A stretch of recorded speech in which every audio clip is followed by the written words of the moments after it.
Hello everyone, आप सभी का एक बार फिर इस वीडियो में स्वागत है। आज की इस वीडियो में शुरू करने वाले हैं कक्षा 10 का जो चैप्टर नंबर 3 है, रैखिक दूसरे वाले रैखिक समीकरण।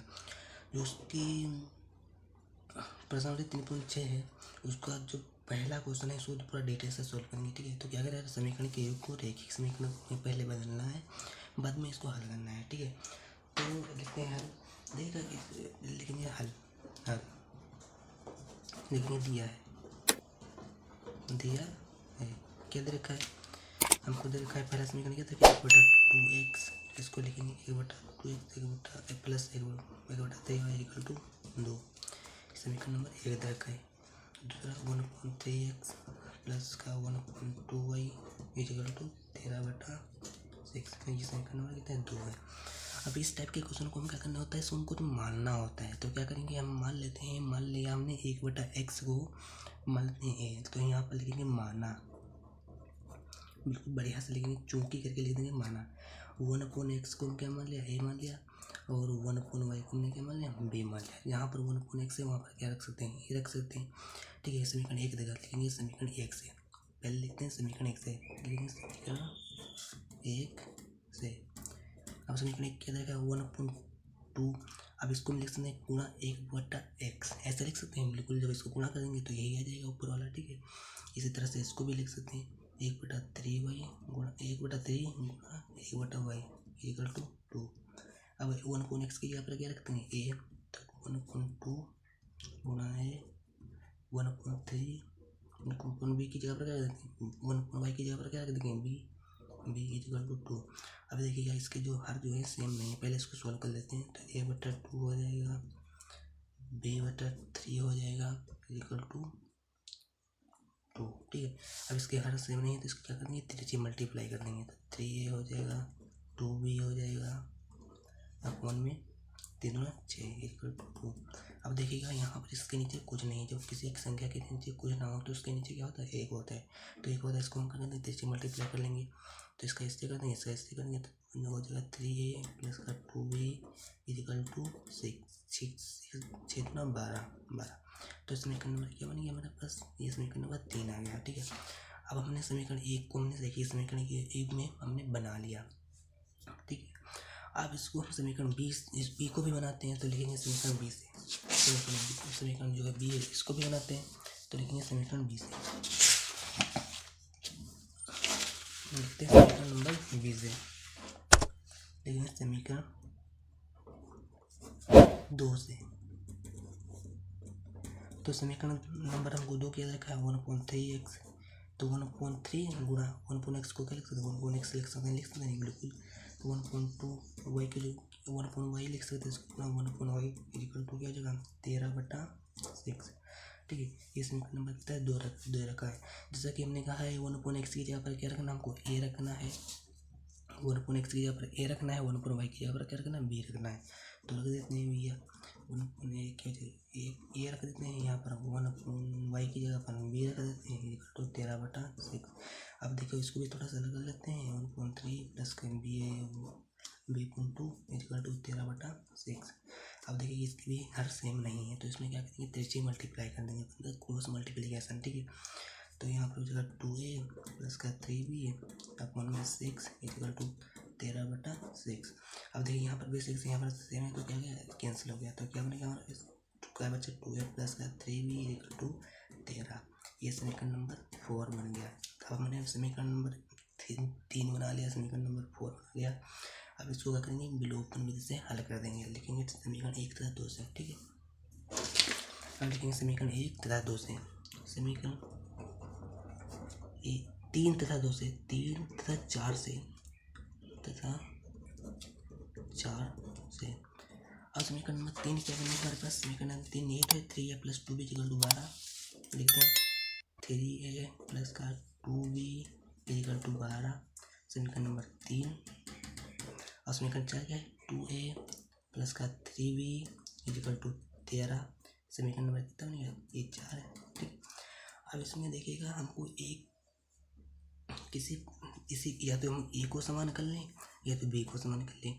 यदि मैं यहाँ पर समीकरण नंबर 2 में समीकरण नंबर 3 में 2 से गुणा कर दूँ, समीकरण नंबर 4 में 3 से गुणा कर दूँ, ठीक है। तो यहाँ पर समीकरण नंबर 2 में क्या करता हूँ, समीकरण नंबर 3 में क्या करता हूँ, 2 से गुणा कर देता हूँ, और समीकरण नंबर 4 में क्या करता हूँ, इसमें 3 से गुणा कर देता हूँ, ठीक है। तब कर देंगे हम गुणा इसको, तो क्या है 3 गुना 6 से हो जाएगा, प्लस का 2 गुना 4 भी इक्वल टू 12 गुना 24, ठीक। अब यहीं पर इसको भी करते हैं, 3 गुना 6 से हो जाएगा, प्लस का 3 थे 9 भी हो जाएगा, इक्वल 39, ठीक है। तो ये बन गया। अब यहाँ पर देखिएगा समीकरण में कितना 3 था, ये कितना था 4 था, तो ये बन गया समीकरण नंबर 5, और ये बन गया समीकरण नंबर 6, ठीक है, ये बन गया। अब यहाँ पर देखिए क्या करेंगे हम, अब देखिएगा जो प्लस है वो माइनस, जो प्लस है वो माइनस हो जाएगा, जो माइनस है वो प्लस हो जाएगा, ये रूल होता है विलोपन विधि का, ठीक है। तो यहाँ पर देखिए प्लस है तो माइनस होगा, यहाँ पर प्लस है तो ये माइनस होगा, यहाँ पर प्लस है कुछ नहीं इसमें प्लस का होता है, जहाँ पर कुछ कोई भी चिन्ह ना दिखाई दे वो क्या होता है, प्लस का होता है, ठीक है। तो क्या हो जाएगा, ये माइनस का हो जाएगा, ठीक है, ठीक है। हम लोग इतना कर लिया, ठीक है। अब क्या करते हैं, देखिए ये देखिए 6 है, यहाँ पर भी 6 है, तो समान है, क्या हो जाएगा, कैंसिल हो जाएगा। यहाँ पर देखिए 4 भी है, माइनस के 9 भी, यहाँ पर 34 माइनस का 39, तो 4 भी में से माइनस का 9 भी जाएगा, तो माइनस का क्या हो जाएगा 5 भी, ठीक है। और 24 में से माइनस का 39 जाएगा तो 15, माइनस का क्या हो जाएगा 15, ठीक है। तो क्या माइनस माइनस कट जाएगा, तो बी 5 से 3 है 15, तो बी का मान कितना आएगा, प्लस का 3 आ गया, ठीक है। अब क्या करेंगे, बी का मान समीकरण नंबर किस में रख देंगे, तो बी का मान जो है वो हम, ठीक है, बी का मान हम लोग रख देंगे समीकरण नंबर बी, लिख देंगे बी का मान समीकरण नंबर 3 में रखने पर, इसमें 3 इसमें, ठीक है। हम लोगों ने इतना लिख दिया कि बी का मान समीकरण नंबर 3 में रखने पर, ठीक है। तो समीकरण नंबर कौन 3 क्या दे रखा है, ये दे रखा है 3a प्लस का 2b इक्वल टू 12, ठीक, इसमें रख देंगे, ठीक है, इस वाले में रख देंगे, ठीक है। तो रख देंगे समीकरण नंबर 3 क्या देगा, 3a प्लस का बी का मान कितना 3 है, तो बी की जगह पर क्या रख देंगे 3 इक्वल टू क्या 12, ठीक है। तो हो जाएगा 3a प्लस का 3 6 इक्वल टू क्या 12, अब प्लस का 6 तो हो जाएगा, तो माइनस का 6 हो जाएगा, तो यह हो जाएगा 12 माइनस का 6 इक्वल टू 3 इक्वल टू क्या हो जाएगा 6, 3 दूना 6, तो ए का मान कितना आ जाएगा 2, ए का मान 2 आ गया। अब हमको ए का मान भी मिल गया है, बी का मान भी मिल गया, लेकिन हमको ए और बी का मान चाहिए नहीं, हमको चाहिए एक्स और वाई के मान, ठीक है। तो एक्स और वाई के मान चाहिए हमको, तो उसके लिए हम एक्स और वाई की मान चाहिए, तो उसके लिए हम क्या करेंगे, जो हम लोगों ने माना था 1/x को लिखेंगे, चूँकि 1/x को हमने क्या माना था, ए माना था, और 1/y को मैंने क्या माना था, बी माना था। जो हमने 1/x को माना था ए, 1/y को माना था हमने बी, और ए का मान मेरे को कितना मिला है, ए का मान 2 मिला है, ए का मान 2 मिला है, बी का मान कितना मिला है, बी का मान 3 मिला है, ठीक है। तो 1/x ए की जगह पर क्या रखेंगे 2, ठीक है। इसके नीचे कुछ नहीं होता तो क्या होता है 1, जिससे किसी भी संख्या के नीचे का जो कुछ ना हो तो इसके नीचे क्या होता है 1 होता है। अब देखेंगे इसका क्या कर देंगे, तिरछी मल्टीप्लाई कर देंगे, तो ये हो जाएगा 2x हो जाएगा, ये इक्वल टू 1 हो जाएगा, ठीक है, ये हो जाएगा, ठीक है। अब ये जो ये गुणा में है, जो भी चीज़ किसी संख्या के नीचे गुणा में होती है तो उसको कहाँ जाती है, वो बट्टे में जाती है ना, तो x के गुणा में है तो ये क्या हो जाएगा 1 के बट्टे में चला जाएगा, ठीक है।